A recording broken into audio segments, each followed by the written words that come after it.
Nos encontramos en la localidad de Guaminí, estamos con Eduardo Iriar, encargado del Museo Histórico de la localidad, y vamos a dialogar con él porque siempre nos mueven inquietudes que tienen relación con un poco con el pasado, y ellos son los que verdaderos artífices de buscar esa conexión del presente con el pasado. Y para eso hay que investigar, para eso hay que remangarse, para eso hay que transpirar la camiseta y salir a trabajar en los distintos campos que tienen que ver con la investigación de campo, justamente.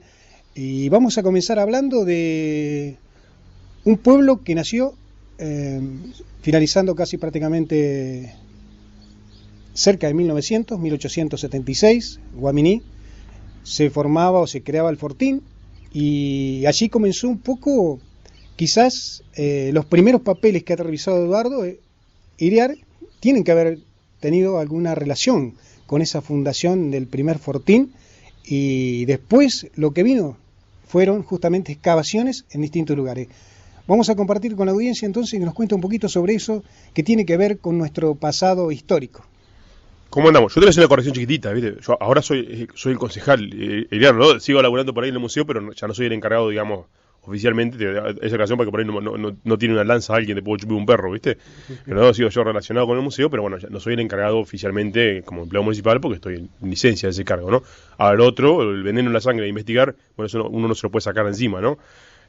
Acá, digamos, el tema con el partido nuestro, con el distrito de Guaminí, con sus 5 pueblos, es claro que hay una diferencia en cuanto a los procesos históricos, ¿no? Que le dan origen y que hace que, bueno, que Guaminí sea así justamente el producto de lo que fue la guerra de fronteras contra el indio, la conquista del desierto, y todos esos nombres que uno le pone a ese proceso que tuvo que ver con la ocupación militar, ¿no? de estos territorios por parte de la nación argentina y bueno, la expulsión de acá de los que también con distintos nombres, por ahí los más viejos le decimos todavía los indios como nos llamaban en la escuela, ¿no? Ahora los pueblos originarios, todos los nombres que se les dan, y es un momento en el que de esta ocupación de territorio que determina la fundación de pueblos en la región, el caso de Trenquelauquen de Carué y de Guaminí como primer pueblo del partido de Guaminí, ¿no?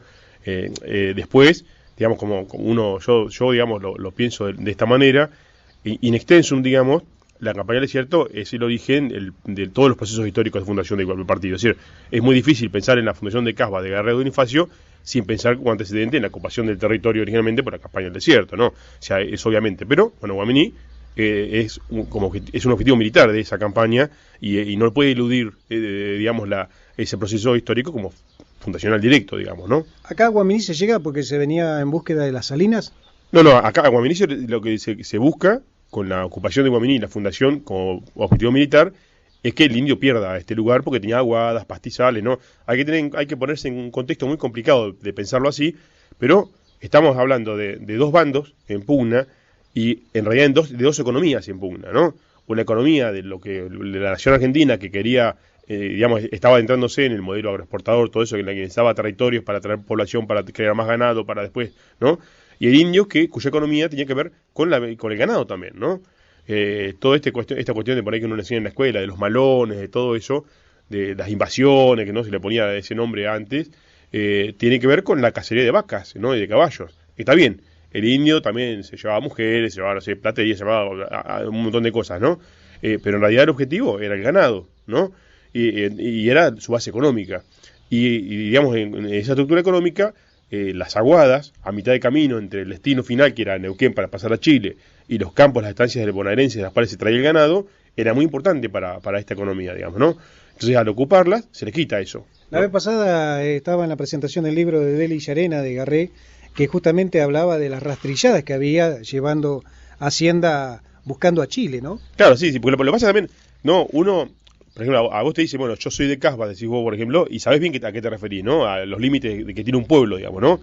Es la forma que nosotros conocemos la ocupación del territorio. Es decir, tu casa tiene un papel que dice que es tuyo, la escritura, ¿no? Y tu pueblo tiene un límite, y tu distrito tiene un límite, y todo así, ¿no? El indio hacía otro uso de la ocupación del territorio. Es decir, no es que conocía cada centímetro del territorio, se manejaba realmente por las rastrilladas, Claro. ¿no? O sea, la ocupación era de caminos, porque eran pueblos nómades, ¿no?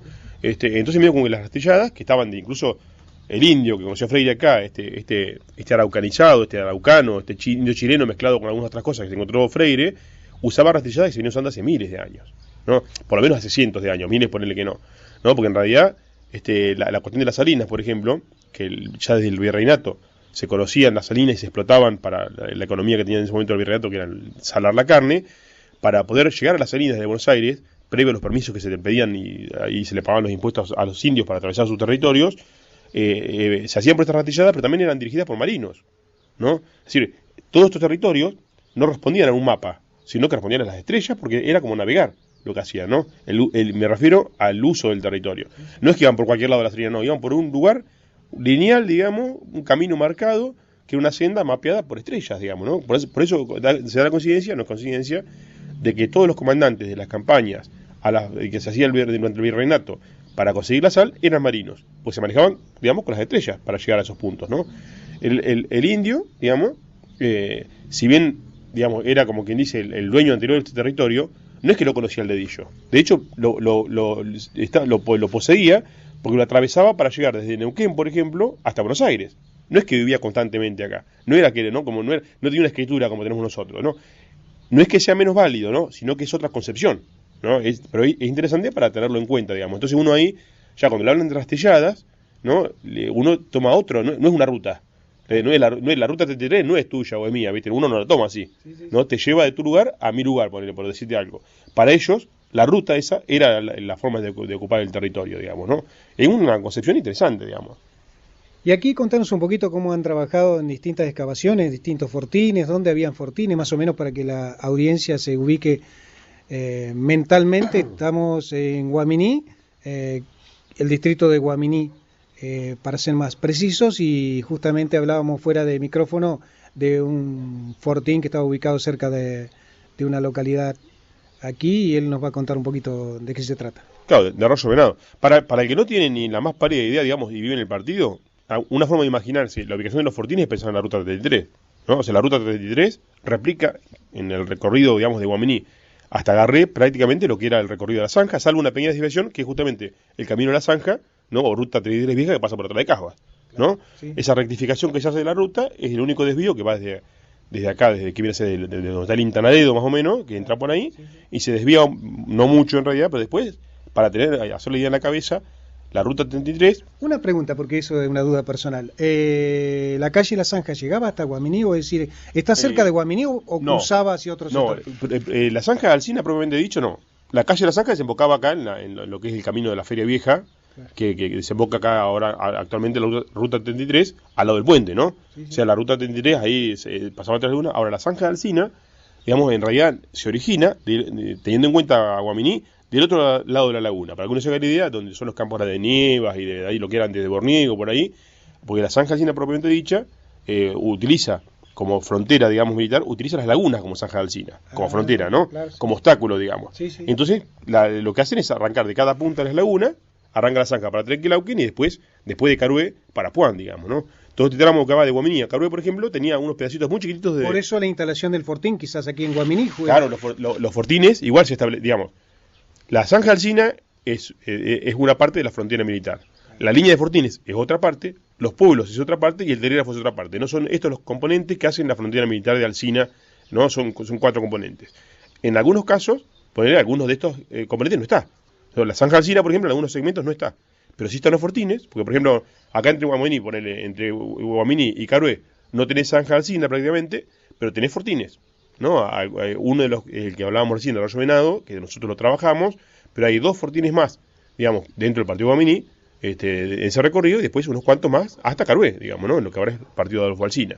¿Eran fortines pequeños esto de una población muy pequeña? Claro, eran chiquititos, ¿no? Si hubieran tenido enfrente un enemigo que tuviera un ejército regular, hubiera sido una miseria, ¿no? Sí, sí. Pero, o sea, está hablando de una votación de 4, 5, 6 hombres, ¿no? Pero, como en realidad la capacidad bélica del indio en lo tecnológico era mucho más limitada que un ejército regular, en realidad terminaban siendo bastante potentes. Claro. Es decir, por ejemplo, el cambio que hay de las armas digamos, de lo que es el Remington a lo que eran las armas anteriores de los ejércitos de línea, de la infantería, hace que un tipo, por ejemplo, al ser atacado, pudiera cargar, por decirte algo así, en un minuto, 3 veces, ¿no?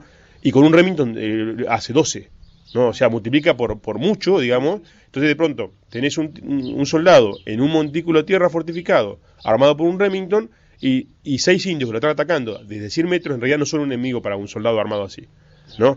Entonces, de pronto, aunque parecen muy miserables, No lo son tanto teniendo en cuenta el enemigo que tienen enfrente. Si hubieran tenido una invasión de los franceses, era una miseria, ¿no? Pero en realidad, para esa ocasión... Pero además también estarían como para dar la alerta, suponete, cuando venía una avanzada. Sí, hay que tener en cuenta que, digamos, el establecimiento de la frontera militar de Alsina tiene que ver la cuestión económica del indio.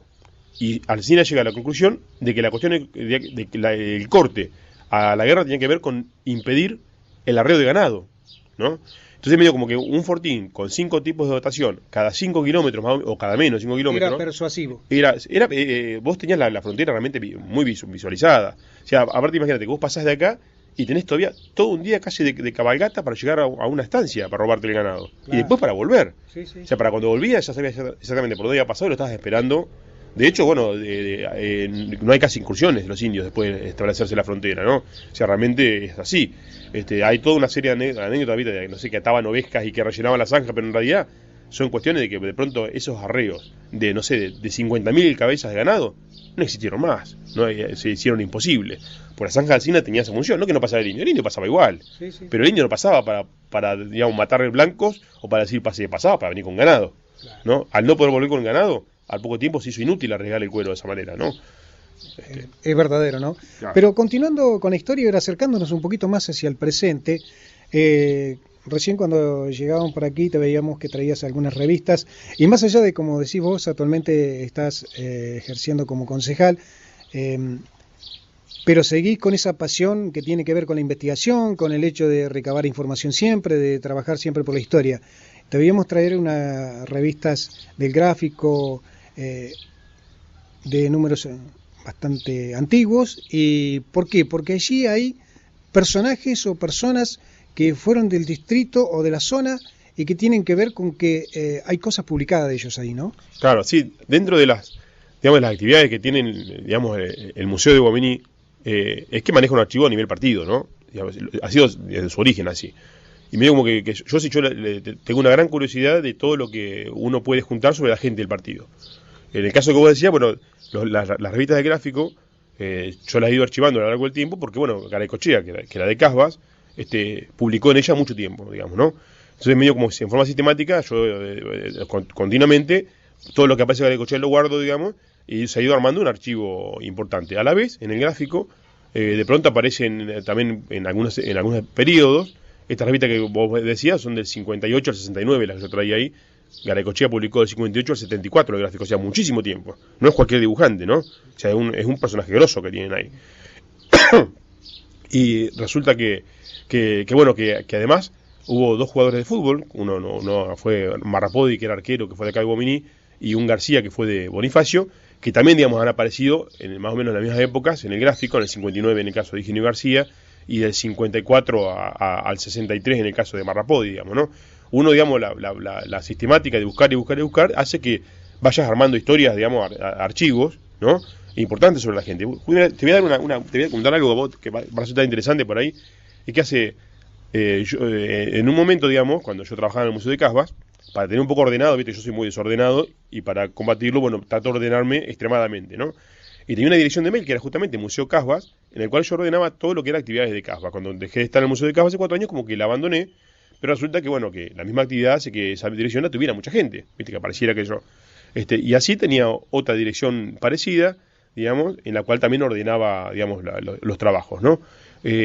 Cada tanto las vuelvo a abrir para que no pase que alguien se quiere comunicar y se quede, ¿no? Sin poder comunicarse. Hace una semana atrás, por ahí, no menos de una semana, haciendo una revisión y limpieza de una de estas direcciones, me encontré con un mensaje desde Canarias, de la isla Canarias, de una señora que un ancestro de ella había vivido acá en Guaminí, ¿no? Y que ella estaba investigando y quería saber información sobre él. Y resultó ser un pintor, sobre el cual acá, digamos, de Guaminí, Pablo de Castro, sobre el cual nosotros no solamente he investigado yo, sino que hicimos muestras y que incluso tiene parientes acá, bueno, el turco, su vida, que vos lo conocés, músico, ¿no? Y todos los Martín, una gran familia, son parientes de este hombre, digamos, ¿no? Y ellos tenían como un dato que había vivido en Guaminí, pero muy suelto, porque el hombre terminó sus días, pobre loco, allá en España, se le murió la mujer, se lo tomó muy mal, ¿no? Estamos hablando del año 34, 35 que falleció, ¿no?